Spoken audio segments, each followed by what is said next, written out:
లేని పరిస్థితి రాష్ట్రంలో ఉంది అని చెప్పడానికి నిన్న జరిగిన ఎన్నికలే ప్రత్యక్ష ఉదాహరణ. నా పక్కన అటువైపున ఉన్న వాళ్ళు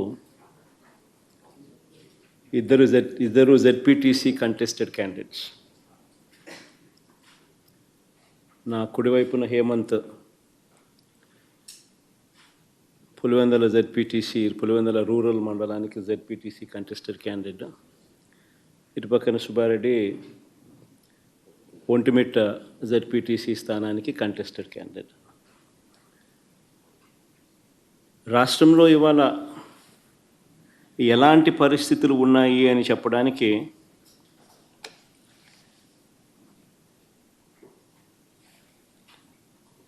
నిజంగా ఈ రెండు ఎలక్షన్లు ఒక ఉదాహరణ. అసలు మొట్టమొదటిసారిగా బహుశా రాష్ట్ర చరిత్రలో ఎప్పుడు జరిగి ఉండదేమో బూతుల్లో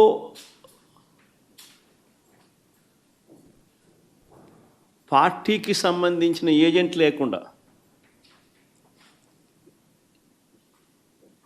వైఎస్ఆర్సిపి ప్రతిపక్ష పార్టీ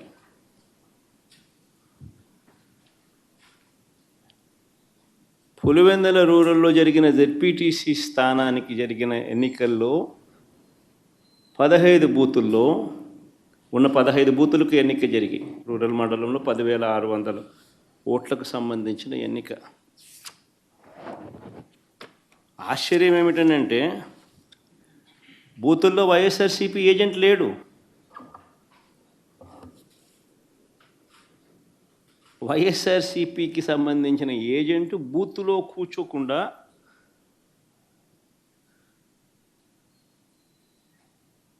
బూత్ దగ్గరికే మనిషి పోలేని పరిస్థితిలో బూత్లో ఏజెంటే లేకుండా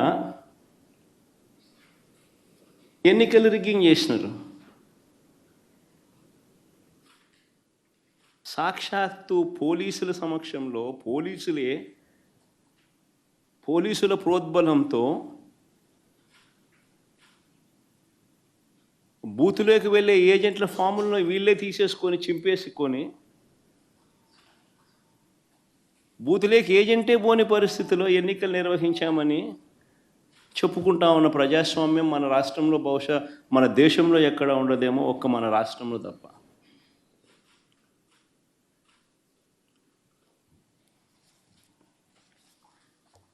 అసలు ఎన్నికల్లో బూత్ ఏజెంట్కు సంబంధించిన విధులు, బాధ్యతలు, హక్కులు ఏమిటి తెలుసా?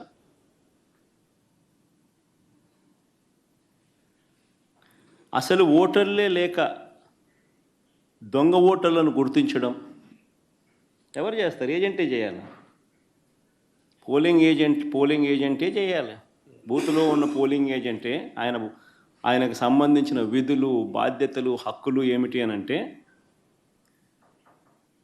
అసలు ఓటర్లా లేక దొంగ ఓటర్లా అని గుర్తించడం, ఓటర్ల జాబితాను తనిఖీ చేయడం, అక్రమాలు, బెదిరింపులు, ప్రలోభాలు పెట్టడాలు, ఫేక్ ఓటర్లు ఉంటే వాటిపై అక్కడే ఉన్న ప్రిసీడింగ్ అధికారికి వెంటనే చెప్పి వాటిపై ఫిర్యాదులను అధికారికంగా నమోదు చేయడం, ఇవన్నీ పోలింగ్ ఏజెంట్ బాధ్యతలు. ఇవే వివరాలు పార్టీకి కూడా తెలియజేయడం.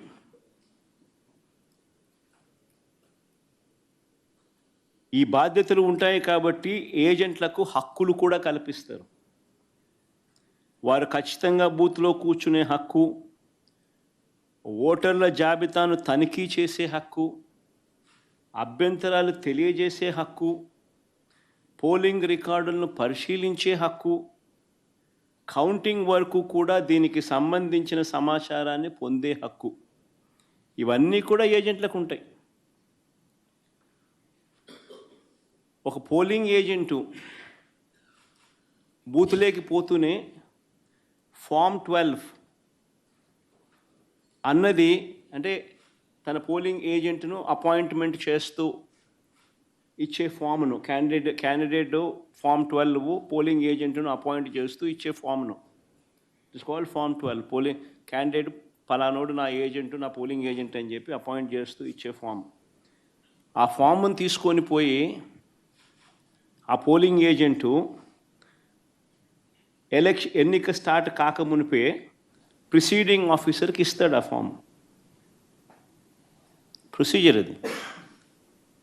ఆ తర్వాతనే బూత్లో కూర్చుంటాడు.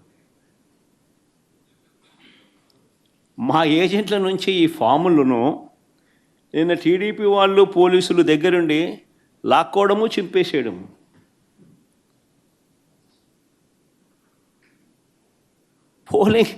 పోలింగ్ ఏజెంట్ అనేవాడు లేకుండా ఎలక్షన్ జరపడం అన్నది నేను ఎక్కడ చూడలా. ప్రజాస్వామ్యం అన్నది ఇంత దిగజారిపోయిన పరిస్థితి బహుశా చరిత్రలో ఎక్కడా చూసిండు మేము.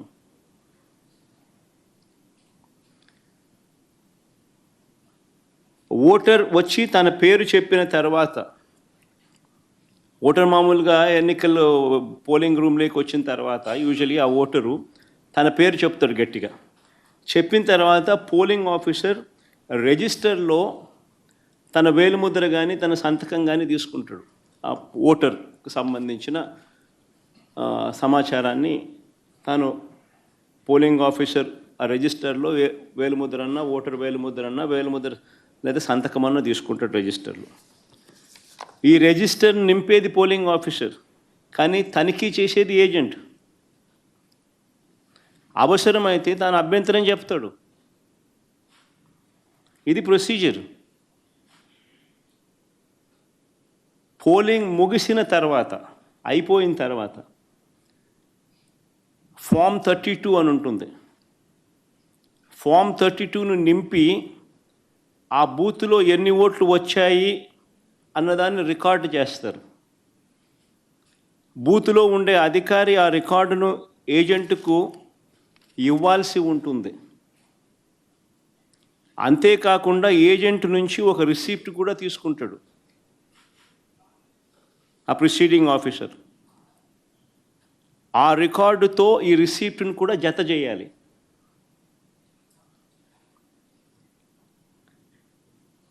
ఆ రికార్డును కూడా ధృవీకరించాల్సి ఉంటుంది. ఇది ప్రొసీజర్. బ్యాలెట్ బాక్స్కు సీల్ వేసేటప్పుడు, బ్యాలెట్ బాక్స్కు సీల్ వేసే ప్రక్రియ పూర్తయ్యే వరకు ఏజెంట్ అక్కడే ఉంటాడు. బ్యాలెట్ బాక్స్ సీల్పై కూడా ఏజెంట్ సంతకం చేస్తాడు. బ్యాలెట్ బాక్స్కు సంబంధించి సీల్పై కూడా ఏజెంట్ సంతకం తీసుకుంటారు. మరి నేను అడుగుతా ఉన్నా, మళ్ళీ ఇవన్నీ జరిగాయా అని అడుగుతా ఉన్నా.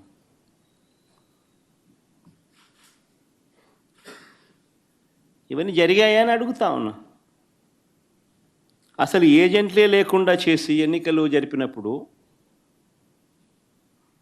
దాన్ని ఎన్నికలని ఎలా అంటారని అడుగుతా ఉన్నా.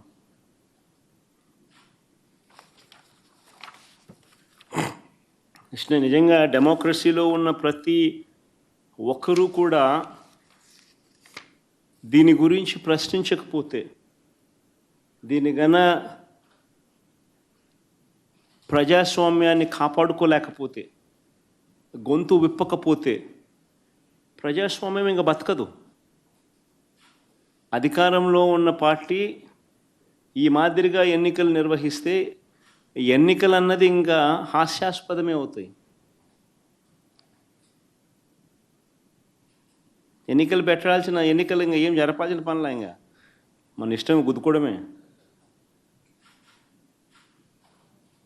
కానీ ఎన్నిక అని చెప్పి చెప్పాల్సిన పని కూడా. రాష్ట్రంలో ముఖ్యమంత్రి స్థానంలో ఉన్న చంద్రబాబు నాయుడు గారు నిజంగా అందరికన్నా బాధ, అన్నిటికన్నా బాధ ఆయనతో చేతులు కలిపి అంటగాగుతా ఉన్న తన ఎల్లో మీడియా.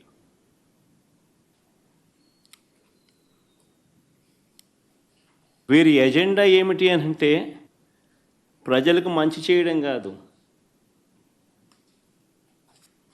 డెమోక్రసీని కాపాడడం కాదు, ప్రజలకు పాలకులు మోసం చేస్తే వాటిని ప్రశ్నించడం కాదు, దోచుకో పంచుకో తినుకోలో అందరూ భాగస్వాములు కావడం. ఇది వారి ఎజెండా. సిగ్గుపడాలి నిజంగా ప్రజాస్వామ్యం అంతా కూడా.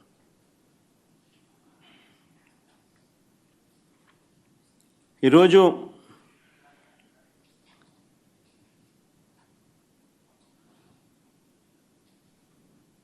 ఎంత దారుణంగా వీళ్ళు ఎన్నికలు చేశారు, ప్రజాస్వామ్యాన్ని ఎంత దారుణంగా వీళ్ళు కూని చేశారన్నది ఈ రెండు ఎన్నికలు ఉదాహరణగా నిలబడతాయి. నేను కొన్ని సన్నివేశాలు చెప్పుకుంటూ పోతాను, సో దట్ అసలు ఎన్నిక అనేది ఎలా జరిగింది అన్నది కూడా రాష్ట్ర ప్రజలందరికీ కూడా అవగాహన అన్నది వస్తుంది. బందిపోటు దొంగలు ఉంటారు చూసినారా, డెకాయిట్స్. ఇంతకుముందు ఏదో ఏం వ్యాలీ అది, చంబల్ వ్యాలీ అని వింటా అంటాం. ఈరోజు నిజంగా దాన్ని మరిపించినారు. బందిపోట్లకు మించి చంద్రబాబు నిన్న పులివెందుల రూరల్ జెడ్పీటీసీ ఓట్లను దౌర్జన్యంగా వేసుకున్నాడు. సాక్షాత్తు పోలీసులు దాన్ని దగ్గరుండి ప్రోత్సహించారు.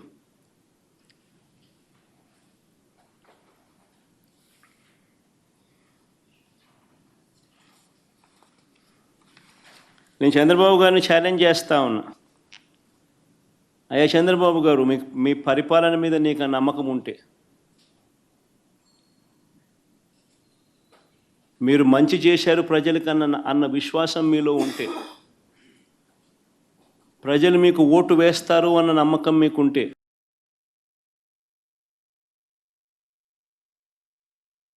ప్రజాస్వామ్యబద్ధంగా సెంట్రల్ ఫోర్సెస్ను దింపండి.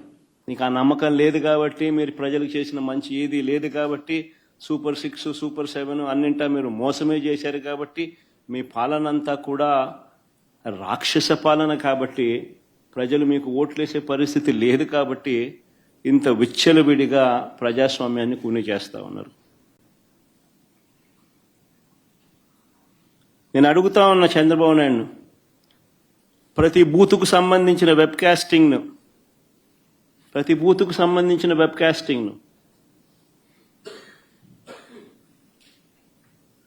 వైఎస్ఆర్సీపీ అభ్యర్థులకు ఇచ్చే ధైర్యం మీకుందా అని అడుగుతా ఉన్నా.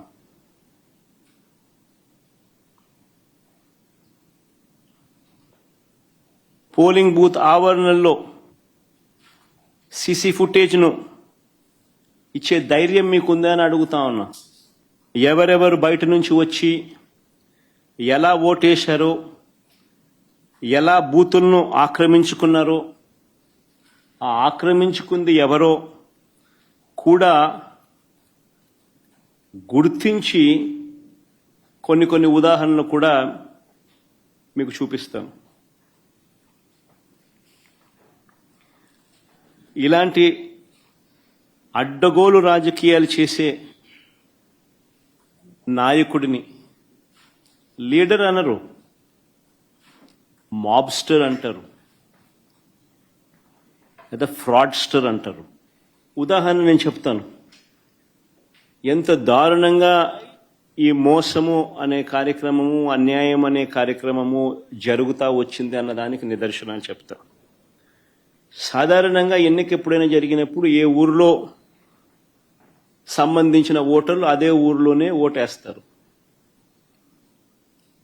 ఇది మామూలుగా గతంలో కూడా జరుగుతూ ఉన్న ప్రక్రియని. గత ఎన్నికల్లో కూడా ఈరోజు ఏదైతే బూతులు ఏదైతే ఉన్నాయో, ఓటర్లు ఏదైతే ఉన్నారో, ఊర్లు ఏవైతే ఉన్నారో, ఆ ఊర్లకు సంబంధించిన ఓటర్లు ఆయా ఊర్లలోనే, వారి ఊర్లలోనే గతంలో కూడా ఓట్లు వేస్తూ వస్తున్నారు. ఇది సర్వసాధారణంగా జరుగుతూ ఉన్న ప్రక్రియ. కానీ ప్రత్యేకంగా ఇప్పుడు ఈ ఎన్నికలకు సంబంధించి చంద్రబాబు నాయుడు గారి కుట్రలు ఏ స్థాయిలో ఉన్నాయి అనంటే, బూతులను అటు ఇటు మార్చేశారు. ఒకసారి టేబుల్ని మీరే చూడండి. ఆ బూతులను ఎలా మార్చారు అన్నది మీకే అర్థమవుతుంది. ఎర్రబల్లి నుంచి నల్లపురెడ్డిపల్లెకు 6, 7 and 6 and 7, 9 and 10 ఆ రెండు కాలమ్స్ ఒకసారి గమనిస్తే, 6, 7 and 9, 10 రెండు కాలమ్స్ గమనిస్తే ఎర్రబల్లి నుంచి నల్లపరెడ్డిపల్లెకు, అంటే ఎర్రబల్లి అనే ఊరు నుంచి నల్లపరెడ్డిపల్లెకు. ఆశ్చర్యం ఏంటంటే మళ్ళీ నల్లపరెడ్డిపల్లి నుంచి ఎర్రబల్లెకు. ఎవడన్నా ఎర్రబల్లి ఓట్లు వేపిస్తాడు, నల్లపరెడ్డిపల్లిలో ఓట్లు వేపిస్తారు. ఎర్రబల్లిలో నల్లపరెడ్డిపల్లి ఓట్లు, ఎర్రబల్లి వాళ్ళు నల్లపరెడ్డిపల్లికి పోయి ఓటేయాలంట, నల్లపరెడ్డిపల్లి వాళ్ళు ఎర్రబల్లికి వచ్చి ఓటేయాలంట.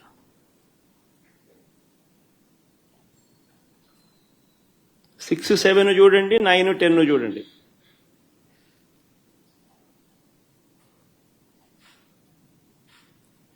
అంటే 2 కిలోమీటర్లు ఈ గ్రామం నుంచి ఆ గ్రామానికి నడుచుకుంటూ పోయి అక్కడ ఓటేయాలంట. ఆ గ్రామం వాళ్ళు అక్కడ ఓటు వేయకుండా 2 కిలోమీటర్లు అక్కడి నుంచి నడుచుకుంటూ వచ్చి ఇక్కడికి వచ్చి ఇక్కడ ఓటేయాలంట. మళ్ళీ 8 and 11 చూడండి. నల్గొండారుపల్లి నుంచి నల్లపరెడ్డిపల్లె,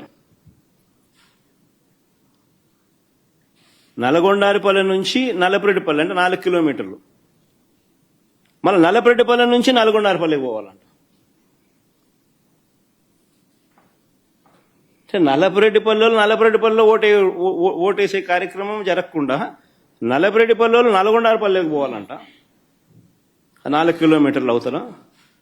నల్గొండారుపల్లిలో ఓటేయకూడదంట. 4 కిలోమీటర్లు నడుచుకుంటూ వచ్చి నల్లపరెడ్డిపల్లిలో ఓటేయాలంట.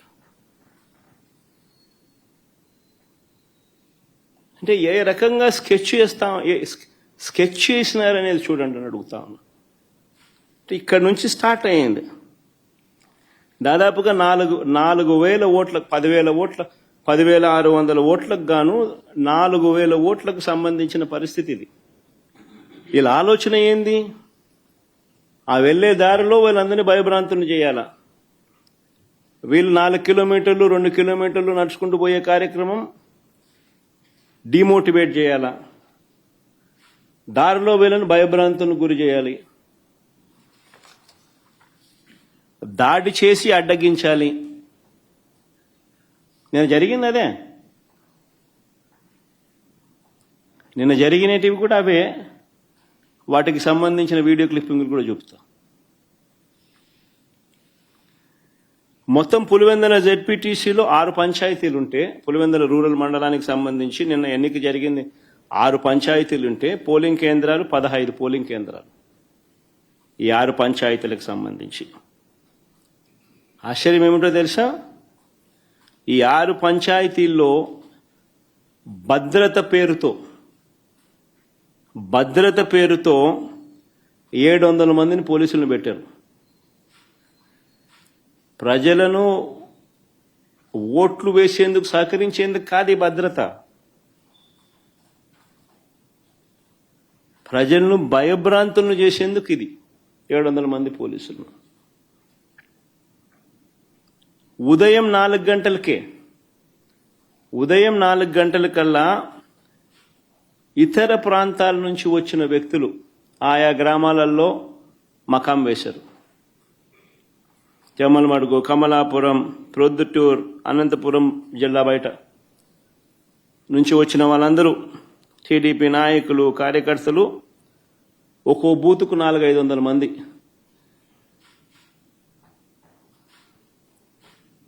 బయట వాళ్ళు వచ్చి పాగేసినారు. పోలీసుల సమక్షంలోనే, పోలీసుల దగ్గరుండి ప్రోత్సహిస్తూ.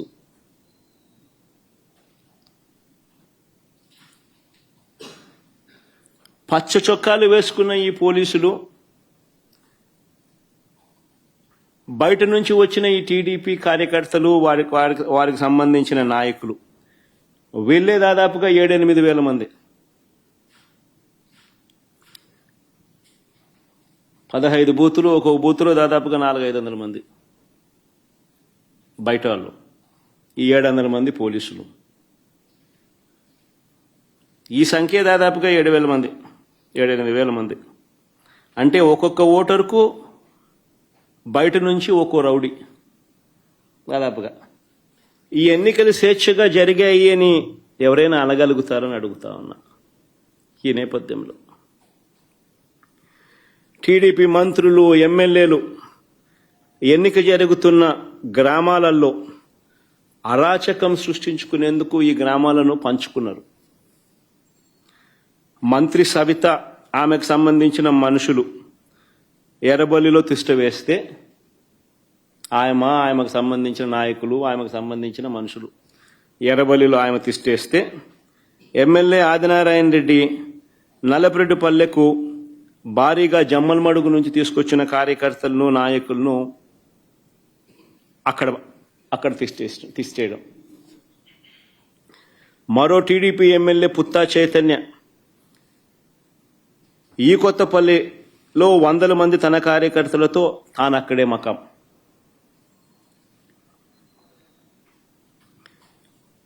ఈ బీటెక్ రవి అనేవాడు ఎవడైతే ఉన్నాడో తెలుగుదేశం పార్టీకి సంబంధించిన ఎమ్మెల్యే క్యాండిడేట్ కంటెస్ట్ చేసినాడు. ఈ మనిషి పులివెందుల రూరల్ ఓటర్ కాదు. ఈ బీటెక్ రవి అనేవాడు పులివెందుల రూరల్ ఓటర్ కాకపోయినా కూడా తాను కూడా కనంపల్లిలో తిష్ట వేసి దౌర్జన్యం చేసినాడు.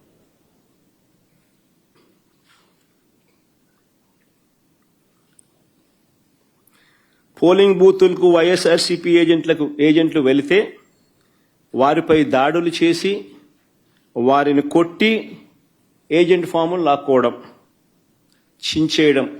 ఓటర్లు ఎవరైనా ఓటింగ్ చేయడానికి పోతే వారి ఓటర్ స్లిప్పులు లాక్కొని వాళ్ళని వెనక్కి పంపించేసేయడం. ఆ ఓటర్ స్లిప్ వీళ్ళు తీసుకొని పోయి వీళ్ళు ఓట్లు వేయడం. వైఎస్ఆర్సీపీ ఏజెంట్లు లోపలికి వెళ్లకుండానే, వైఎస్ఆర్సీపీ ఏజెంట్లు లేకుండానే ఈ పోలింగ్ జరిగింది.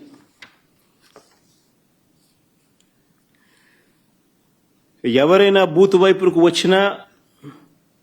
వచ్చిన వారు వైఎస్ఆర్సీపీ ఓటర్ అయినా, న్యూట్రల్ ఓటర్ అయినా టీడీపీ గ్యాంగులు వారిని అడ్డుకోవడం, బెదిరించడం, భయపెట్టడం, ఓటర్ స్లిప్పులు తీసుకోవడం, లాక్కుని వాళ్ళని పంపించేసేయడం. ఖచ్చితంగా టీడీపీకి ఓటేసే టీడీపీ వాడైతేనే లోపలికి పోతాడు. ఇలా ఓట్లేసిన ఇతర నియోజకవర్గాల నుంచి వచ్చిన వాళ్ళు, ఇతర మండలాల నుంచి వచ్చిన వాళ్ళు, వీళ్ళందరినీ కూడా ఒకసారి ఏ రకంగా వీళ్ళు దొంగ ఓట్లు వేసినారు, ఏ రకంగా ఇది జరిగింది అన్నది కొన్ని ఉదాహరణలతో కొన్ని మా వాళ్ళు ఫోటోలు ప్రదర్శిస్తారు. ఒకసారి చూడండి. ఒకసారి ఇది బాగా ఇంట్రెస్టింగ్గా ఉంది. ఫోటో చూడండి ఒకసారి. కలెక్టర్ సమక్షంలోనే ఆయన జోబిలో 2 చేతులు జోబిలో పెట్టుకొని ఉన్నాడు చూసినాం. ఆయన కలెక్టర్. ఆయన పేరు శ్రీధర్, చెరుకూరి శ్రీధర్. ఆయన కలెక్టర్. ఆయన సమక్షంలోనే ఆ ఫోటోలో కనపడుతున్నారు చూసినామా, వాళ్ళు దొంగోట్లు వేస్తున్నారు. వాళ్ళు ఎవరు అనంటే జమ్మలమడుగు నియోజకవర్గానికి చెందిన దస్తగిరి అనే ఒకడు, సందీప్ కుమార్ అనే ఒకడు. వాళ్ళకు సంబంధించిన వివరాలు ఇంకా కొంచెం కిందికి పోతే ఆ వివరాలు కూడా ఇలా ఉంటాయి. ఆ ఫోటో కూడా చూపించు. అది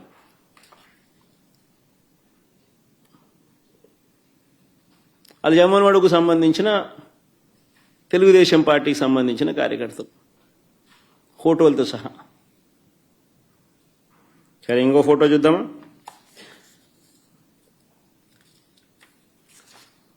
ఇంకోడు ఇంతకుముందు నేను చూపించింది నల్లపరెడ్డిపల్లె, ఇప్పుడు నల్లపరెడ్డిపల్లె.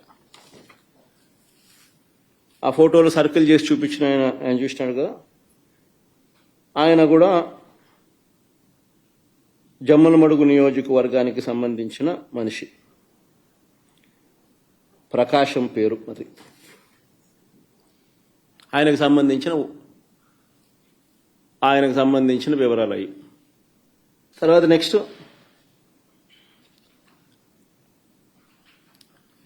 జనార్దన్ రెడ్డి, ద్వారకచర్ల. ఈయన జమ్మలమడుగు నియోజకవర్గం, నల్లపరెడ్డిపల్లె. ఆయనకు సంబంధించిన వివరాలు అయ్యి.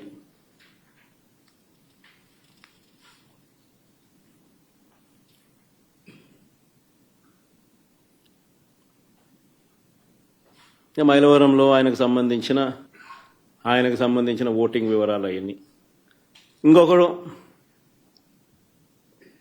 పొన్న తోట మల్లికార్జున, చంద్రబాబు నాయుడుతో మంచి పోజిస్తున్నాడు చూడండి. జిల్లా రైతు ప్రధాన కార్యదర్శి ఆయన. Market yard vice chairman Jammalamadugu నియోజకవర్గం. నా పులివెందుల్లో నల్లబెడిపల్లిలో వీళ్ళు వచ్చి ఓట్లేస్తున్నారు. వీళ్ళు ఓట్లేస్తా ఉన్నారు. ఏజెంట్ అనేవాడు లేడు కాబట్టి అడిగేవాడు లేడు, మాట్లాడేవాడు లేడు. ఏ ఇచ్చేది వేయిస్తున్నారు. కలెక్టర్ 2 చేతులు జోబులు పెట్టుకొని చూస్తున్నాడు, వేయిస్తున్నాడు.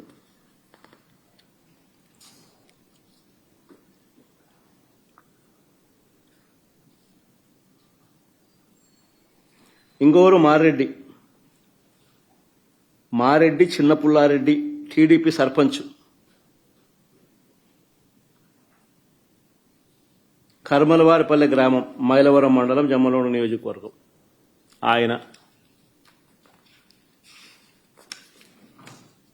ఇంకా నెక్స్ట్ నాగేశ్వరరెడ్డి, ఈయన జమ్మలమడుగు నియోజకవర్గం. ఈయన చంద్రబాబు నాయుడుతో ఫోటో కూడా ఉంది బాగా. ఆయన చంద్రబాబు నాయుడు, ఆయన పోజు, ఆయన కథ.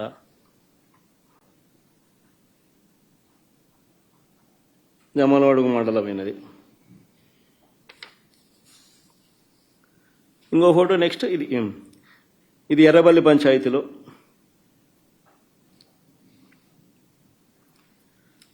నల్లబెడిపల్లె గ్రామం దొంగ ఓటు వేయడానికి క్యూ లైన్లో ఉన్న జమ్మలమడుగు నియోజకవర్గం, జమ్మలమడుగు మండలం గుండె చెరువు గ్రామానికి చెందిన పాతకోట శివారెడ్డి. ఏం పోజు పెట్టినట్టు చూసినా.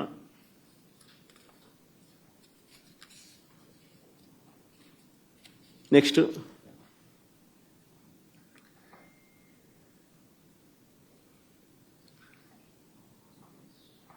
జమ్మలమడుగు నియోజకవర్గం మైలవరం మండలం నవాబ్పేట గ్రామానికి చెందిన రామస్వామి రెడ్డి, సన్నపు రెడ్డి.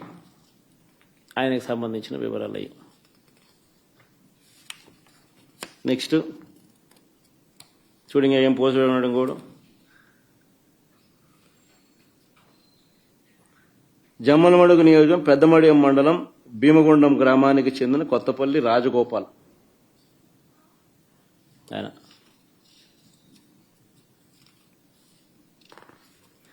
కొంతమందిని గుర్తించినారు.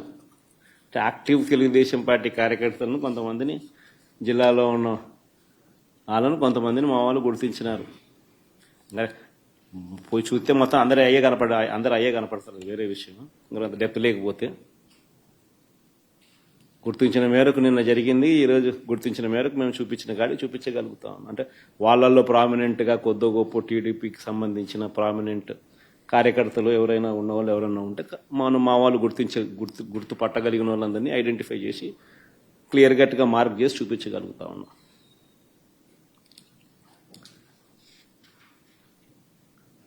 హనుమత్, ఈయన ఇంకొక ఆయన హనుమంతగిరి గ్రామానికి చెందిన బోయిన బాలుగ్రామ్.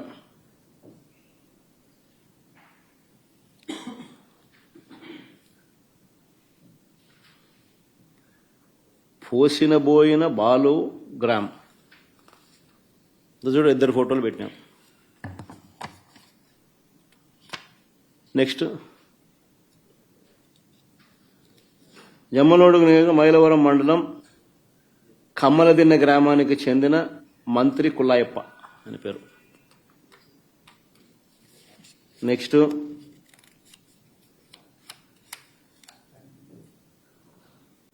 ఇది భలే ఆశ్చర్యం.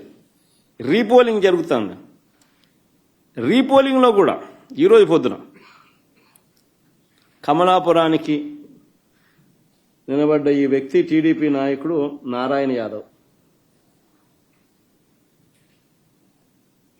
కొత్తపల్లి గ్రామంలో రీపోలింగ్లోనూ దొంగ ఓటు వేయడానికి క్యూ లైన్లో నిలబడిన కమలాపురం నియోజకవర్గం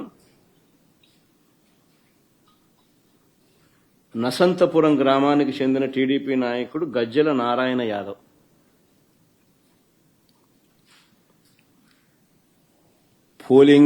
పోలింగ్ బూతుల్లో ఏజెంట్లు లేరు. వైఎస్ఆర్సీపీకి సంబంధించిన యథేచ్ఛగా దొంగోట్లు క్యూ లైన్లో నిలబడి వీళ్ళే సర్క్యులర్ పద్ధతిలో వీళ్ళంతకి వీళ్ళే రొటేషన్ పద్ధతిలో తిప్పుతున్నారు.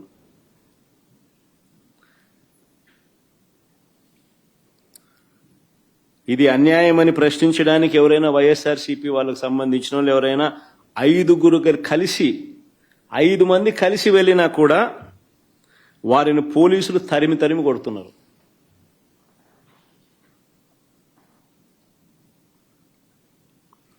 మహిళా ఏజెంట్ల పైన కూడా దాడులు చేశారు. నియోజకవర్గానికి సంబంధించిన టీడీపీ వాళ్ళు 100 మంది ఒకే చోట ఉన్నా కూడా వాళ్ళు షామియానాలు వేసుకొని, ఆ షామియానాలు వేసుకున్న ఫోటో పెట్టచ్చుమా,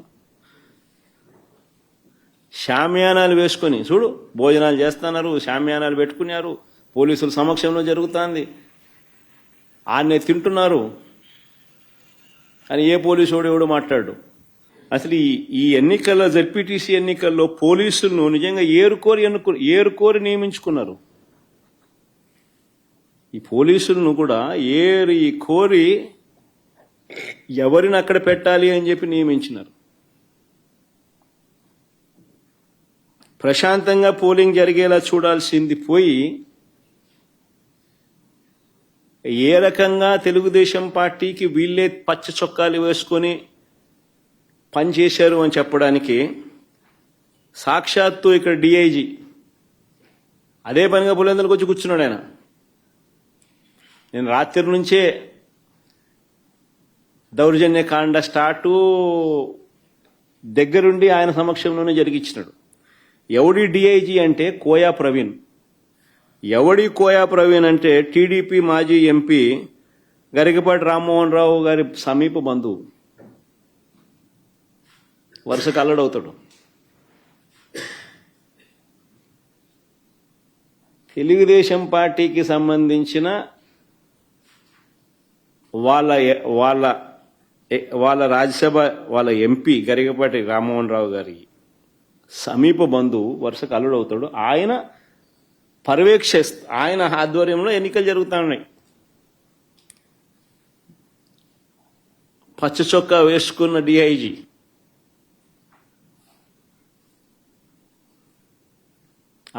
ఆయనకు సంబంధించిన డిఎస్పీలు, ఆయనకు సంబంధించిన సిఐలు హ్యాండ్ పిక్డ్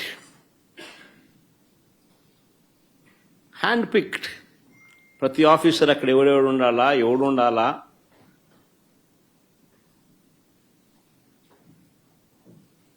ఎస్ఐలు ఎవడు ఉండాలా, సిఐలు ఎవడు ఉండాలా, ఆ లిస్ట్ మాకు సరే.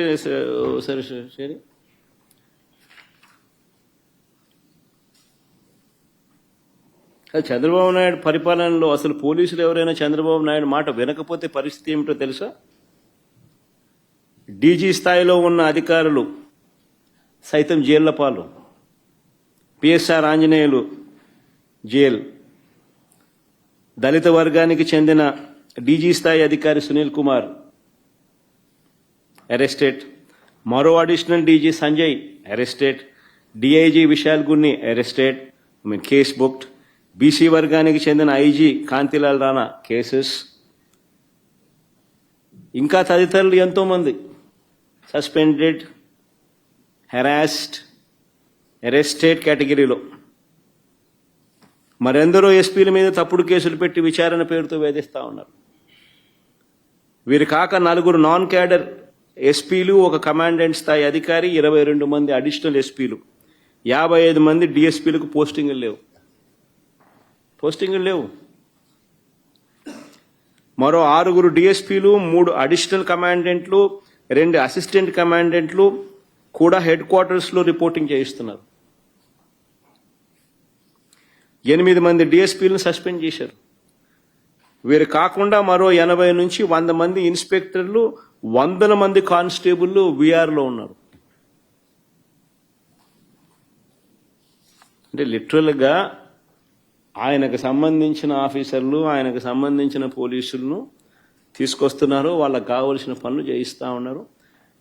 చంద్రబాబు నాయుడు చేస్తూ ఉన్న కరప్షన్లలో వీళ్ళందరూ భాగస్వాములు. డిఐజీ ఆధ్వర్యంలో కలెక్షన్స్, మాఫియా రింగ్ లీడర్ ఎవడంటే డిఐజీ. ఆయన ప్రాంతంలో జరిగే బెల్ట్ షాపుల ఆక్షన్ దగ్గర నుంచి బెల్ట్ షాపులు నడిపించాలంటే వాళ్ళు ఇచ్చే డబ్బుల దగ్గర కలెక్షన్ దగ్గర నుంచి, పర్మిట్ రూములు ఇల్లీగల్ పర్మిట్ రూములు నడపడం దగ్గర నుంచి, నడిపించడం కోసం వాళ్ళ దగ్గర నుంచి కలెక్ట్ చేసే డబ్బుల దగ్గర నుంచి, ఆయా నియోజకవర్గంలో ఇసుక, మట్టి, లాటరైటు, క్వాడ్సు, శాండు, సిలికా, ఇంకా ఏమైనా ఉన్నా కూడా వీళ్ళకి ఇచ్చే దగ్గర నుంచి, నియోజకవర్గంలో ప్యాకాట క్లబ్బులు నడిపించడం దగ్గర నుంచి, నియోజకవర్గంలో ఏ పరిశ్రమ నడవాలన్నా కూడా వాళ్ళను సైతం బెదిరించి వాళ్ళు కూడా డబ్బులు ఇచ్చే దగ్గర నుంచి డిఐజీలే పంచుతున్నారు. ఎమ్మెల్యేలకింత, చిన్నబాబుకింత, పెద్దబాబుకింత అని చెప్పి సిఐల ఆధ్వర్యంలో నడిపిస్తూ ఉన్నారు. ఈ డిఐజీలు, ఈ డిఎస్పీలు, ఈ సిఐలు, ఇది ముఠా నాయకత్వం.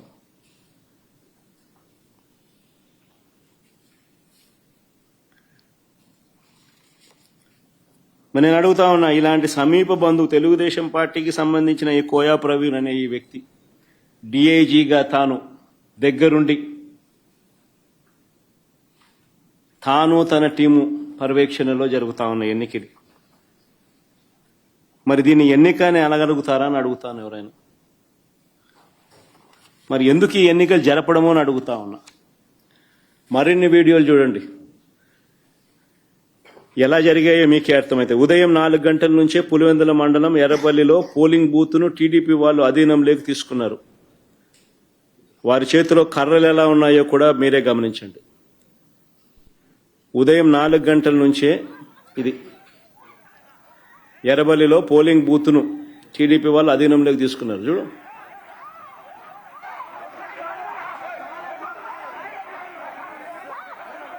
సౌండ్ కూడా పెట్టమని, అది బాగా ఇంట్రెస్టింగ్గా ఉంది.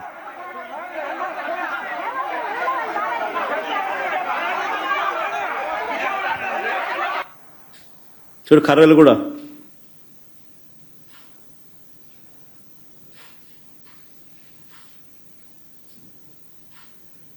మళ్ళా కర్రలకు పోజులు. మళ్ళా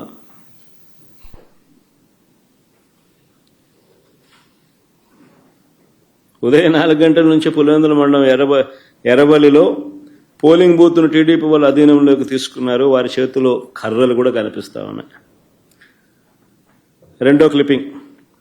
టీడీపీ వాళ్ళు చేసిన అక్రమాలను అడ్డుకోకూడదని ఏకంగా మా ఎంపీ అవినాష్ రెడ్డిని తెల్లవారుజామునే పులివెందులలో అరెస్ట్ చేసినారు. అసలు ఆయన పులివెందుల రూరల్లో కూడా లేడు, పులివెందుల టౌన్లో ఉన్నాడు.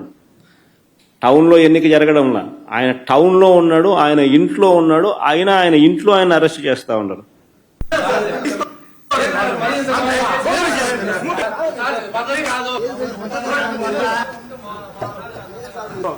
ఇది వన్ సైడ్ సార్ మీరు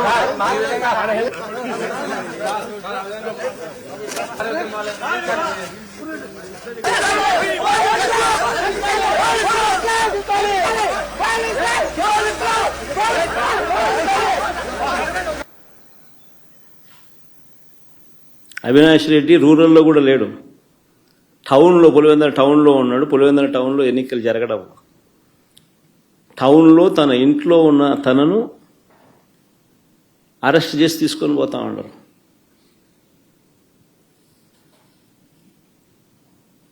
తెల్లవారుజామున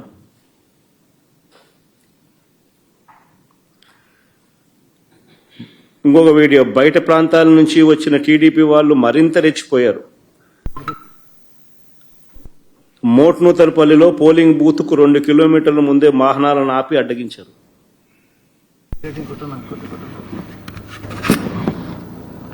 చూడు,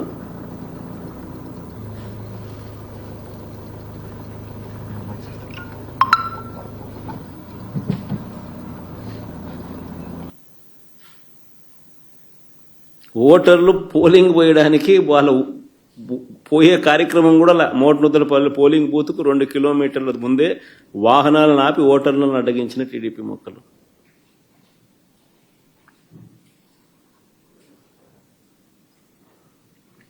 మళ్ళా ప్లే చేయమది.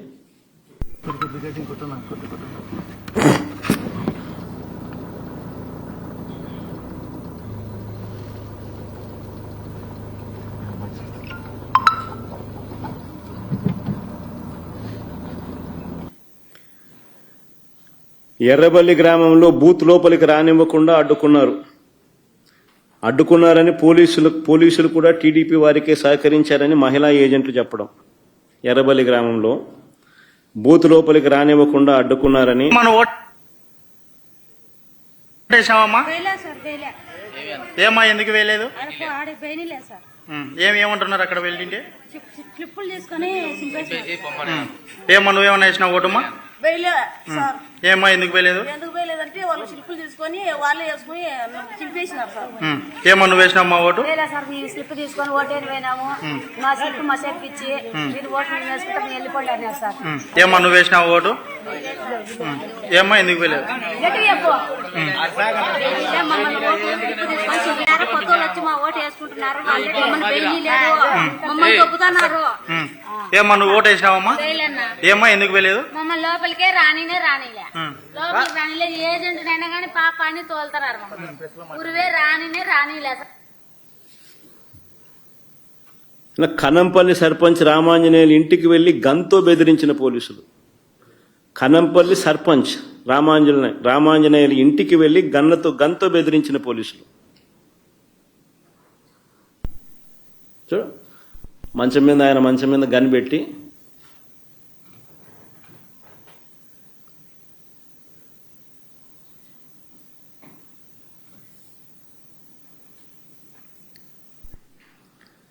తర్వాత ఎర్రవల్లిలో రిగ్గింగ్ చేయడానికి పోలింగ్ కేంద్రానికి టీడీపీ కార్యకర్తలు వెళ్తుండగా పోలీసులు చక్కగా స్వాగతం పలికిన వీడియో.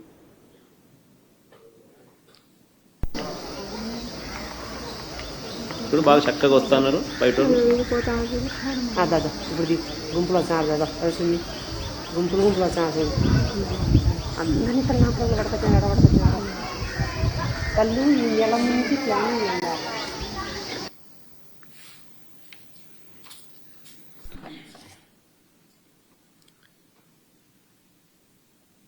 తర్వాత వేముల దుగ్గన్న గారిపల్లి గ్రామాలకు చెందిన టీడీపీ వాళ్ళు వచ్చి ఓట్లు రిగ్గింగ్ చేసుకుంటున్నారని ఏకంగా కనంపల్లి మహిళలు బయటికి వచ్చి ఆందోళన చేశారు. ఏజెంట్లను పోలింగ్ బూత్ లోపలికి రానివ్వకుండా బీటెక్ రవి తమ్ముడు భరత్ అడ్డుకున్నారు.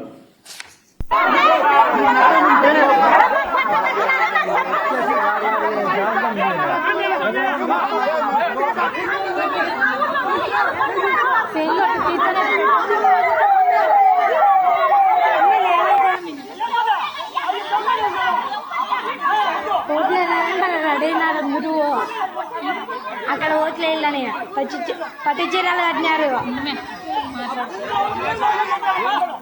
ఓట్లు కావాలంటే మేమే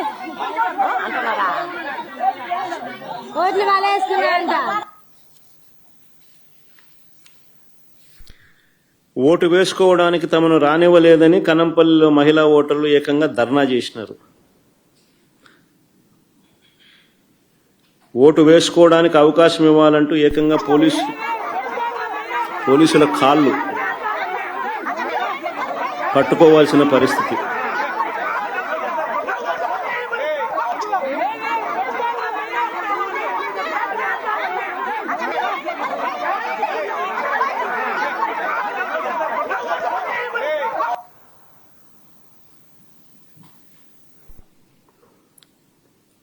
మేము ఓటు వేయలేకపోయామంటున్న కనంపల్లి ఓటర్ల ఆవేదన, వాళ్ళ వీడియో.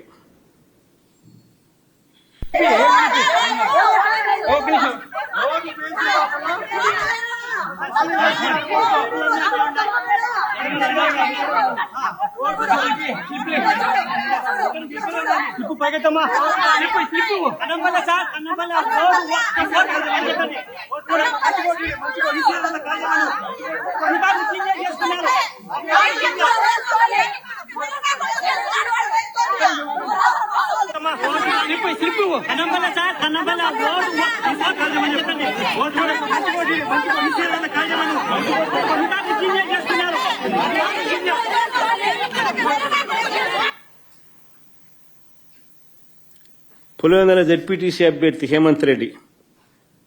హేమంత్ రెడ్డిని కనీసం ఇల్లు కూడా కదలనీయలేదు. క్యాండిడేట్ ను ఇంట్లో నుంచి బయటికి రానిలా.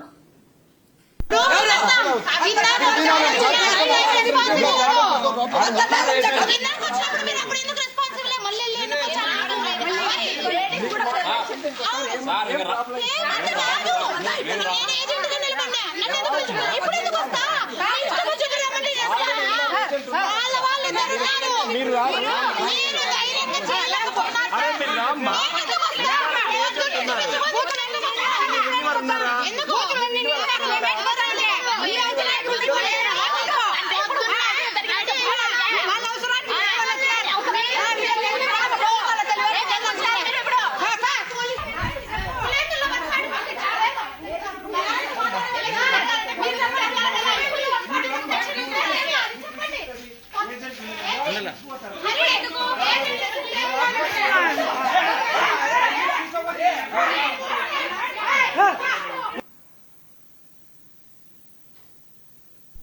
క్యాండిడేట్ ఇంట్లో నుంచి రానివ్వడంలా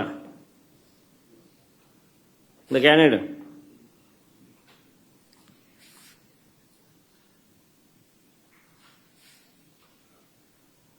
మా ఊళ్ళో ఓటు వేసే పరిస్థితి లేదు, ప్రజాస్వామ్యాన్ని కూని చేశారంటున్న ఓటర్లు. ఉంది యాడుంది సార్ ప్రజాస్వామ్యము? ఎందుకు మీరు అవును పెట్టు. ఎవరైనా వేస్తారు, ఎవరైనా గెలుస్తారు, పిల్లలు కాదు ముండలు గెలుస్తారు. ఎందుకు పెట్టారా? ఓటు కాదు, చేయాలని బూత్లో కూడా కొడుతున్నారు. బూతుల్లో కూడా కొడుతున్నారు. రాణిలో బూతులోకి ఊరు లోపలికి అలో చేశారు. చేసేటప్పుడు పిల్లగాలని అడిగారు. పిల్లగాలని ఆడంటే తెప్పించినాం. ఊరు నిండా 100 మంది ఉన్నారు. వాళ్ళు మా ఊరోళ్ళు కాదు. వాళ్ళని ఎలా అలో చేశారో తెలియదు.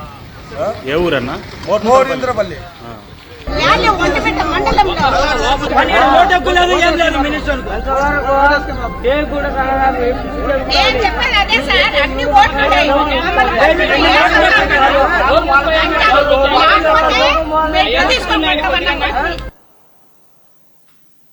ఈ ఒంటిమిట్ట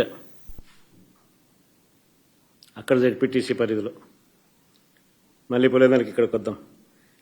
ఇక తుమ్మలపల్లి అని పులివెందులలో గ్రామం సీను.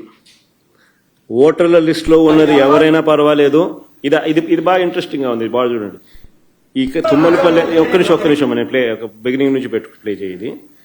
తుమ్మలపల్లి అనే గ్రామంలో సీన్ ఇది.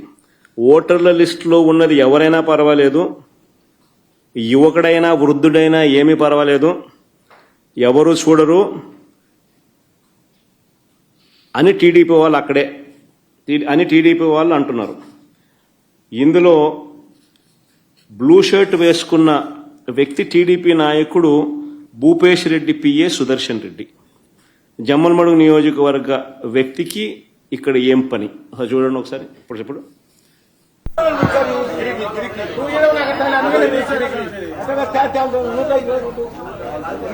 వీళ్ళే స్లిప్లు ఇస్తా ఉన్నారు, వీళ్ళే దొంగ ఓట్లు వేయిస్తున్నారు.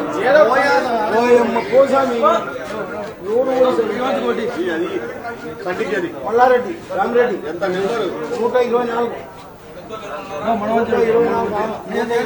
వయసు ఎక్కువ ఉంది. ఏం కాదు బాబా, అప్పుడు ఇప్పుడు వయసు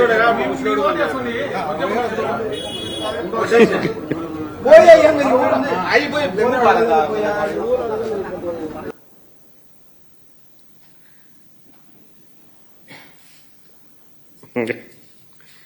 ఆ బ్లూ షర్ట్ వేసుకున్న ఆయన భూపేష్ రెడ్డి పిఏ సుదర్శన్ రెడ్డి, జమ్మలమడుగు నియోజకవర్గం. ఆయన పులివెందులలో ఈ ఓటింగ్ జరిగేటప్పుడు ఈ గ్రామంలో ఏం పని ఆయనకు? ఆయనే ఓటర్ స్లిప్లు ఇస్తున్నాడు, ఆయనే ఓటర్లను పంపిస్తున్నాడు. వాళ్ళు ముసలోడైనా కానీ నేను పిల్లోని ముసలోని నా వయసు ఎక్కువ ఉంది అని చెప్పి అంటే ఎవడు అడగడుపో అని చెప్తున్నాడు.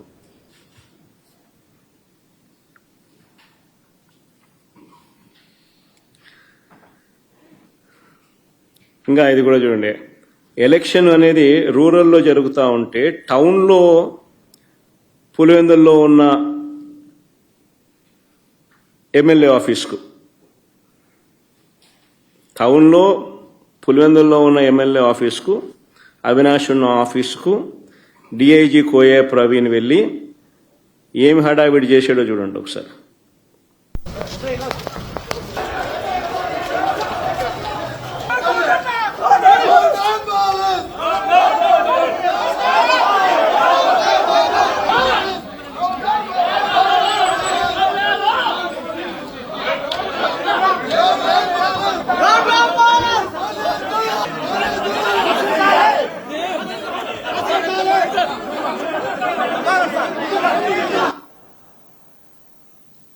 డిఎస్పీ అన్న మాటలు కూడా ప్లే చేయండి అమ్మా.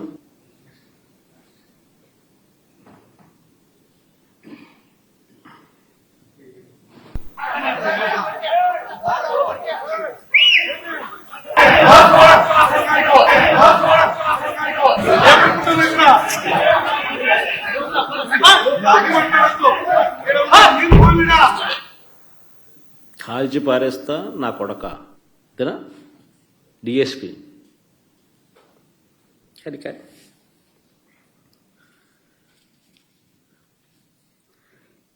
పులివెందుల జెడ్పీటీసీ పరిస్థితులు ఇలా ఉంటే నేనేం తక్కువ తినానంటూ మరో మంత్రి రాంప్రసాద్ రెడ్డి తన నియోజకవర్గంతో సంబంధం లేదు, తన పరిధిలో లేదు, ఒంటిమిట్ట మండలంలోని చిన్న కొత్తపల్లె గ్రామానికి వెళ్లి అక్కడ బూత్లో ఆయన రౌడీజం.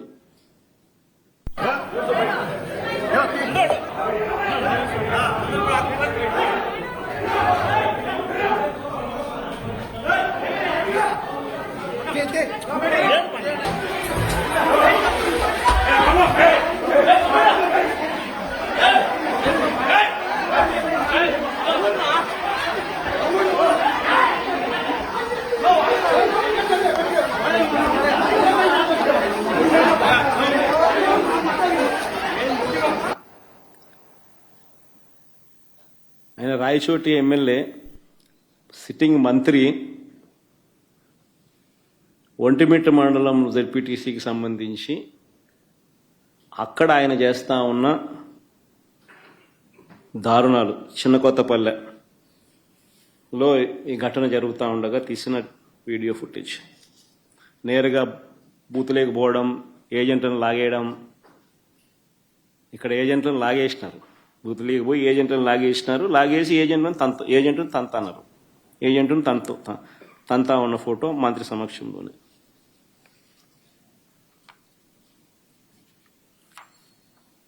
నేను అడుగుతా ఉన్నా ఇదే చంద్రబాబు నాయుడు, అయ్యా చంద్రబాబు, నీకు ప్రజలు ఓటేస్తారని నమ్మకం ఉన్నప్పుడు, నువ్వు నిజంగానే మంచి చేశావు అని చెప్పి నిజంగా నువ్వు అనుకుంటే ఎందుకు ఇవన్నీ చేయాలా? నువ్వు ప్రజలకు మంచి చేయలేదని నీకు తెలుసు కాబట్టి, ప్రజలు నీకు ఓటు వెయ్యరు అని నీకు తెలుసు కాబట్టి, ప్రజాస్వామ్యబద్ధంగా ఎన్నిక జరిగితే నీకు ఓట్లు పడవు అని నీకు తెలుసు కాబట్టి ఈ స్థాయిలో దౌర్జన్యానికి దిగుతా ఉండవు. 2017లో కూడా మీ అందరికీ గుర్తుండే ఉంటుంది, నంద్యాల బై ఎలక్షన్స్ జరిగినాయి. కరెక్ట్గా 2019 జనరల్ ఎలక్షన్స్కు 1.5 year ముందు, నా పాదయాత్ర స్టార్ట్ కాక మునుపు నంద్యాల బై ఎలక్షన్స్ జరిగినాయి. అప్పుడు కూడా ఇదే మాదిరిగానే నంద్యాల బై ఎలక్షన్స్ కూడా మైక్రో మేనేజ్మెంట్ చేసినారు. చేసి 27,000తో గెలిచినారు. గెలిచి సంకలు గుద్దుకున్నారు. 27,000 గెలిచినాం, వైఎస్ఆర్సీపీ పని అయిపోయింది, తెలుగుదేశం పార్టీ బాయింట్గా ఉంది, బ్రహ్మాండంగా ఉంది అని అందరితో నన్ను తిట్టించినారు, వైఎస్ఆర్సీపీని తిట్టించినారు, తెలుగుదేశం పార్టీ బ్రహ్మాండంగా ఉందన్నారు. కరెక్ట్గా 1.5 year తర్వాత అదే నంద్యాలలోనే 35,000తో గెలిచినాం వైఎస్ఆర్సీపీ. రాష్ట్ర వ్యాప్తంగా కూడా చంద్రబాబు నాయుడు భూస్థాపితం చేసినారు ప్రజలంతా. ఎక్కడైనా కూడా ప్రజాస్వామ్యంలో ప్రజలకు మంచి చేసి ఓట్లు అడిగితే, ప్రజలు మనస్ఫూర్తిగా ఆ ఓట్లు వేస్తే 4 కాలాలు వర్ధిల్లుతారు. ఈ మాదిరిగా దౌర్జన్యాలు చేస్తే ఆ దౌర్జన్యాలంతా కూడా టెంపరీగా మీకు ఏదైనా ఉపయోగపడతాయేమో కానీ చివరికి వచ్చేసరికి కన్ను మూసుకొని కళ్ళు తెరిచేసరికి 1.5 year అయిపోయింది. అప్పుడే కన్ను మూసుకొని కళ్ళు తెరిచేసరికి మరో 3 ఏళ్ళు కూడా అయిపోతాయి. ఆ 3 ఏళ్ళు అయిపోయిన తర్వాత తెలుగుదేశం పార్టీ వీళ్ళు చేసిన అన్యాయాలకు, దౌర్జన్యాలకు, అబద్ధాలకు, మోసాలకు ప్రజలు ఏ స్థాయిలో బుద్ధి చెప్తారు అని అంటే, డిపాజిట్లు కూడా రాని పరిస్థితి లేకపోతారు వీళ్ళంతా. ఇది వాస్తవం. జరగబోయేది కూడా ఇదే. నేను గట్టిగా డిమాండ్ చేస్తా ఉన్నా, ఇదే పెద్ద మనిషి చంద్రబాబు నాయుడు గారిని డిమాండ్ చేస్తా ఉన్నా, కొద్దో గొప్ప ప్రజాస్వామ్యాన్ని ఎవరైనా కూడా గౌరవించే వాళ్ళు ఎవరైనా ఇంకా వ్యవస్థల్లో ఇంకా ఉంటే వారికి కూడా విన్నపం చేస్తా ఉన్నా.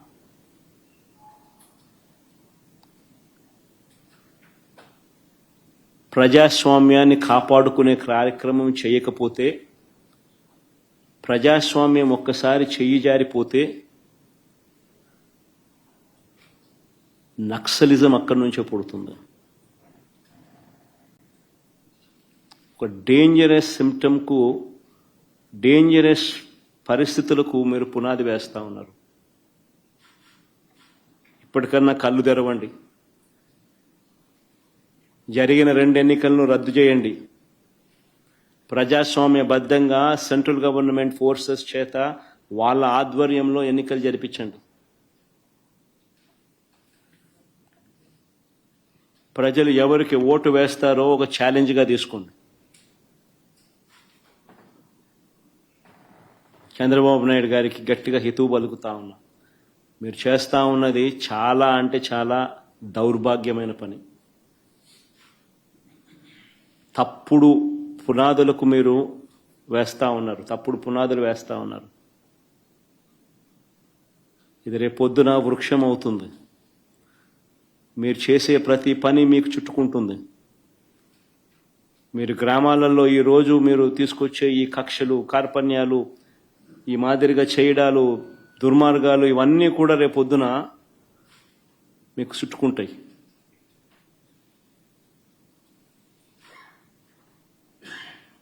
ముఖ్యమంత్రిగా ఉన్నావు, నీ జీవితానికి బహుశా ఇది ఆఖరి ఎలక్షన్ కావచ్చు. రామకృష్ణ అని అనుకునే ఈ వయసులో కనీసం ఆ మాటలన్నా అనుకుంటే పుణ్యమన్నా వస్తుంది. ఈ మాదిరిగా చేస్తే నరకానికే పోతావు. ఇప్పటికైనా మార్పు తెచ్చుకో చంద్రబాబు అని హితవు పలుకుతా ఉన్నా. సార్, ఇప్పుడు ఈ ఎలక్షన్స్ రద్దు చేయాలని మీరు డిమాండ్ చేస్తూ ఉన్నారు సార్. ఒకవేళ రాష్ట్ర ప్రభుత్వం కానీ లేదంటే ఎన్నికల కమిషన్ కానీ ఈ విషయంలో చర్యలు తీసుకోకపోతే మీ నెక్స్ట్ కార్యాచరణ ఏ విధంగా ఉండబోతుంది? ఈ అంశంలో ముందు ఎట్లా ఫైట్ చేయబోతా ఉన్నారు సార్? బేసికలీ ఈ మాదిరిగా ఎలక్షన్ జరిగేట్టుగా అయితే ఎలక్షన్ అనే దానికి మీనింగ్ ఏముంది? ఎందుకు ఎలక్షన్ జరపడం? ఎందుకు ఆ ఎంపీటీసీలకు, ఆ ఎంపీపీలకు, ఆ జెడ్పీ చైర్మన్లకు ఎన్ని ఎలక్షన్లు ఎట జరుపుతున్నారు? కౌన్సిల్ చైర్మన్లకు మీ ఇష్టం వచ్చినట్టుగా మీరంతకు మీరే దౌర్జన్యంగా ప్రలోభాలు పెడుతున్నారు, కొనేస్తున్నారు. ఎలక్షన్లకు మీకు సంఖ్యాబలం లేకపోయినా కానీ మీరు మీ అధికార దుర్వినియోగం చేస్తూ మీరు లాగేసుకుంటున్నారు. అక్కడి నుంచే మొదలుపెట్టిన సాంప్రదాయం చివరికి ఓటర్ల దాకా కూడా తీసుకొని పోతా ఉన్నారు. ఇప్పుడు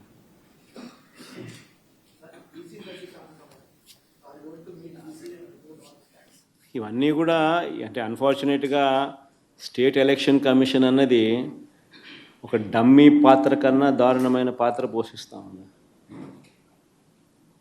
ప్రజాస్వామ్యాన్ని కాపాడవలసిన బాధ్యత గల స్థానంలో ఉన్న వ్యక్తులు నిజంగా ఇంత దిగజారిపోయిన పరిస్థితుల మధ్య ఈ వ్యవస్థ నడుస్తూ ఉంది.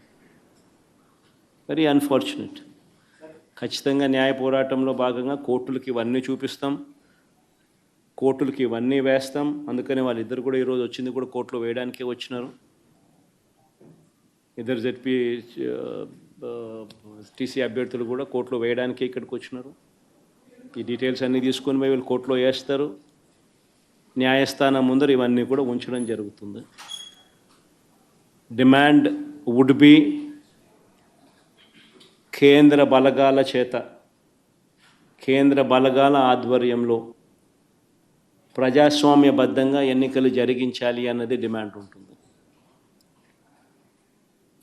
ఆ డిమాండ్తోనే కోర్టుకు కూడా ఆశ్రయించడం కూడా జరుగుతుంది. మీరు ఓటు ఈవీఎం ట్యాంపరింగ్ జరిగిన ఫస్ట్ మీరే రేస్ చేశారు. ఆ తర్వాత Rahul Gandhi all the proofs central లెవెల్లో starting invitation. So are you going to join live YouTube? Join అనే దానికి మీనింగ్ ఏంది? What is the meaning and definition of joining? State election commission ముందర మాకున్న అభ్యంతరాలను, జరిగిన అన్యాయాలను సవివరంగా వివరించినాం. ఇన్ఫ్యాక్ట్ దేశంలో కల్లా ఎక్కడన్నా బిగ్గెస్ట్ అనామలీ ఎక్కడన్నా జరిగిందంటే అది రాష్ట్రంలోనే. 12.5% వాళ్ళు ఓటు ముగిసే నాటికి, ఓట్లు కౌంటింగ్ నాటికి percentage of difference highest in the country బహుశా ఆంధ్ర రాష్ట్రంలోనే జరిగింది. 12.5%, అంటే దాదాపుగా 48 లక్షల ఓట్లు. ఆ స్థాయిలో జరిగినప్పుడు అది ఎలక్షన్ కమిషన్కి మొన్న ప్రజెంటేషన్లో మా వాళ్ళంతా పోయి ఇచ్చినాం. ఎలక్షన్ కమిషన్కి చెప్పినాం. వాళ్ళు ఇప్పుడు ఇంటెన్సివ్ సర్ అనే అది ఉంది కదా, స్టేట్ ఇంటెన్సివ్ ఏంటి సార్ అంటే ఇంటెన్సివ్ రివిజన్ ఏదైతే ఎక్సర్సైజ్ ఉందో అది ఆంధ్ర రాష్ట్రంలో కూడా మేము చేస్తాము అని చెప్పి కూడా సానుకూలంగా చెప్పినారు. కానీ at the end of the day అన్ఫార్చునేట్గా ఏం చేయగలుగుతాం? ఏదైనా కానీ ఈ రాహుల్ గాంధీ అనే వ్యక్తి ఏదైతే చెప్తా ఉన్నారో, ఎందుకు ఈ రాహుల్ గాంధీ అనే వ్యక్తి ఆంధ్ర గురించి ఎందుకు మాట్లాడడం లేదు చెప్పు? చంద్రబాబు నాయుడుతో హాట్లైన్తో టచ్లో ఉన్నాడు కాబట్టి మాట్లాడడం. ఎందుకు ఈ Andhra incharge national spokesperson మనిషోడు అమానిక్యం ఠాకూరా అడేపొద్దన్న చంద్రబాబు నాయుడు గురించి మాట్లాడినాడా? ఏపొద్దన్న ప్రజాస్వామ్యాన్నిలో ఇంత కూని చేస్తా అంటే ఏమైనా క్వశ్చన్ చేసినాడా? చంద్రబాబు నాయుడు ఇన్ని స్కాములు చేస్తున్నాడు, కంటి ముందర కనపడుతుంది. యా వీధికి పోయినా బెల్ట్ షాప్ కనపడుతుంది, యా పక్కకు తిరిగినా పర్మిట్ రూమ్ కనిపిస్తుంది. ఎంఆర్పి రేట్ల కన్నా ఎక్కువ రేటుకి అమ్ముతున్నారు. ఆ రోజైనా మాట్లాడినాడా? మన గురించి నా గురించి మాట్లాడతాడు. ఎందుకు చంద్రబాబు నాయుడు గురించి ఎందుకు మాట్లాడు? కారణం హాట్లైన్. చంద్రబాబు రేవంత్ కాంగ్రెస్ హైకమాండ్, అంతే కదా. ఎందుకంటే చంద్రబాబు నాయుడు గురించి ఎందుకు మాట్లాడు చెప్పు? ఆ రాహుల్ గాంధీ ఆంధ్ర గురించి ఎందుకు మాట్లాడు చెప్పు? ఆంధ్రాలో అంతకన్నా పెద్ద జరిగింది కదా, ఇవి మాట్లాడుతున్నారు. స్కాములు, ఎలక్షన్, ఓటింగ్ గీటింగు, ఓటు చోరీ, ఇంకోటి అంటున్నారు కదా. మన ఆంధ్రాలో జరిగింది కదా, మన ఎందుకు మాట్లాడు?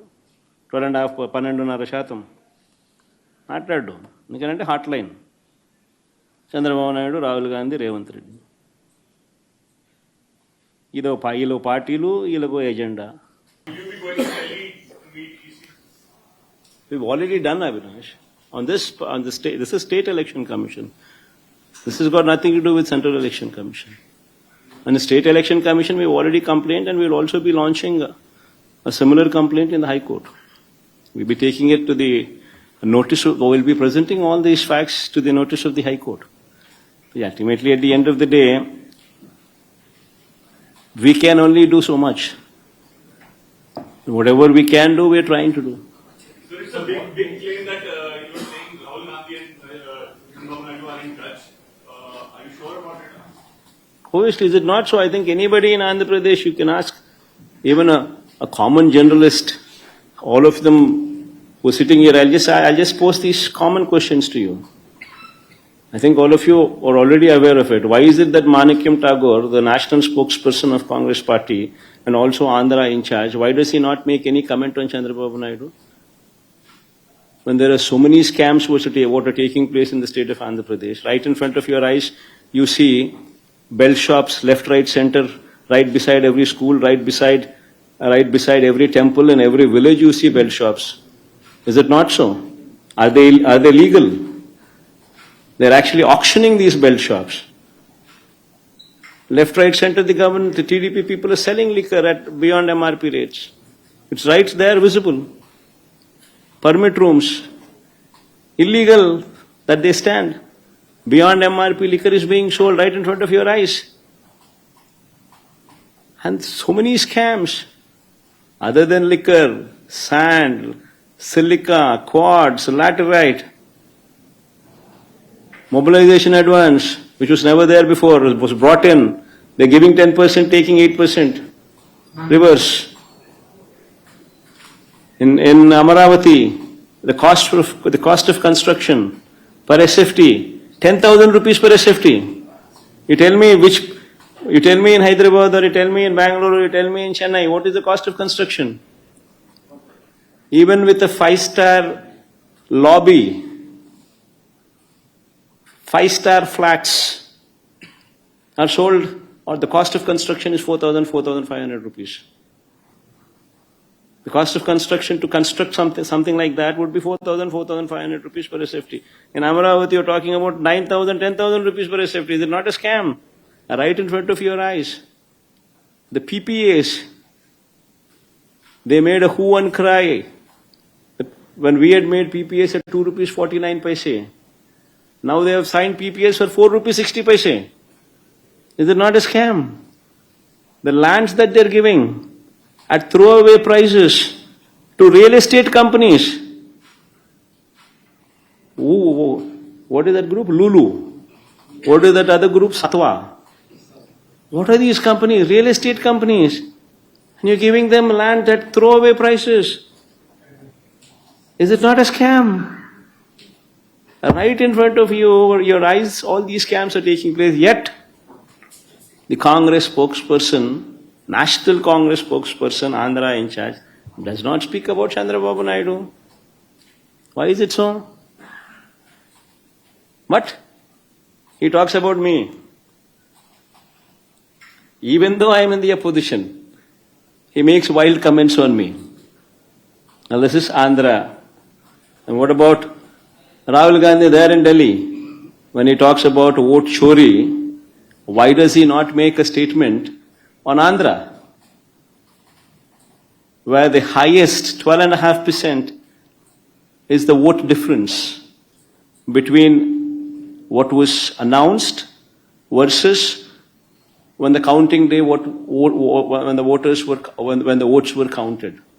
The difference was 12.5%. The highest what this man can ever speak of. Why does he not speak about Arvind Kejriwal? When Arvind Kejriwal himself lost MLA election, his own MLA seat Arvind Kejriwal lost. Can you believe that? Why doesn't Rahul Gandhi talk about that? He doesn't. Because Rahul Gandhi does not talk about Andhra because Chandrababu Naidu is in touch with Rahul Gandhi through Revant Reddy on a hotline. Is it not a fact? I mean, all of you are journalists here. Cross your hearts and speak for yourself and tell me, is it not a fact?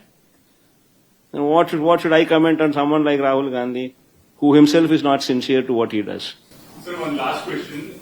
In the supplementary charge sheet in liquor case, KPMG Consulting name has also come. So what's your say on that? That officials were in touch with KPMG to help and in the excise policy. Who's KPMG? What has it got to do with state government? What is it got to do with state government? See, it's a corporation. What corporation engages, what corporation does with consultancy services is up to them. Whatever they would have recommended, they would have recommended. Whatever these people are supposed to do, these people are supposed to do. The government, every government department works in a silo. And every government department, in order to improve their efficiencies, engages consultancies on their own. Nobody takes permission from CMO or from Chief Minister's office. It doesn't work like that. You're heading a department. You are the secretary for that department. You are the HOD of that particular department. You want to bring in efficiencies into your particular department. You engage consultancy. And mind you, KPMG or these names that you talk about are not small brands. They're not small groups. They're renowned, recognized groups. Be it KPMG or be it any of these big auditing firms that you talk about, these big 5 firms or big firms that you talk about, they're not small firms. For any of them to just make wild statements the way they deem fit, it's not right also. Sir, as you were telling about the vote difference during the 2024 polls, there is a major anomaly that I observed was that votes were polled till 2 in the morning. Generally around 5, 6, people who come here, they give a slip. For us votes, it gets over. See, first of all, nobody is supposed to stand, no additional member is supposed to stand in the queue beyond the voting time. It doesn't work the way you're saying. The queue doesn't go beyond a particular time. Whomsoever are in the queue, they are permitted to cast their vote. We are not supposed to join the queue beyond the timing that has been mentioned. You can't. So there is no way that you can say that voting has been happening till 3 in the morning or 4 in the morning. It doesn't work like that. No. Whatever it doesn't happen like that, number one. Number two, whatever is that percentage of votes that these people have spoken about next day, that this is the voting percentage that has taken place, versus the counting votes that took place, that itself is a difference of 12.5%. That is the whole problem here. Whatever these people have declared the following day, be it 2 o'clock in the night or be it 3 o'clock in the night, taking all that into cognizance, these people have declared that so and so is the percentage of votes that were casted. That data, what they themselves have spoken, versus the number of votes counted on the counting day, the gap in Andhra is 12.5%. So is the same in other states also. What these people are making a hue and cry now, because that is the difference what these people are pointing out. That how is it that you people have declared this number, and how is it that on the counting day, this number is exceeded far beyond the number that you have spoken about, is the allegation that EC is currently facing. So what more the SEC could have done respect to the yesterday? See, SEC has all the power. Only thing is it needs to rein in that power. SEC is all powerful. It can rein in the power. It has not done so. That is why we find fault with it. In fact, you would remember in our regime, when SEC was there, SEC ordered for not to conduct elections because COVID was there, even though COVID was not prevalent. It was second wave. Then election had to be postponed for whole 1 year. Halfway through, 50% of the election happened. The balance 50% of the elections took place after 1.5 years. Had that man not spoken, elections would have been completed in 1 week's time. But since that man intervened, state government was left with no other option but to postpone the election for 1 whole year later. That is the power of State Election Commission. But unfortunately, the State Election Commission is not reining in. That is the unfortunate thing. See, in a democracy, forget about YCP, forget about TDP, forget about all these parties. Today, we are sitting in their position. Tomorrow, we will be in the government. Tomorrow, they will be sitting in their position. That's a different ball game altogether. But whomsoever sits there in the government, if that person is permitted to do something like this in a democracy, you're not permitting the agents in the booth. And if we, being journalists, accept to this and let this go, then what is to happen to the state? See, what you're sowing tomorrow will become a bigger plant. The same seed would grow into a tree. And that would be the heckling democracy. See, anybody whomsoever is bothered about democracy should speak out.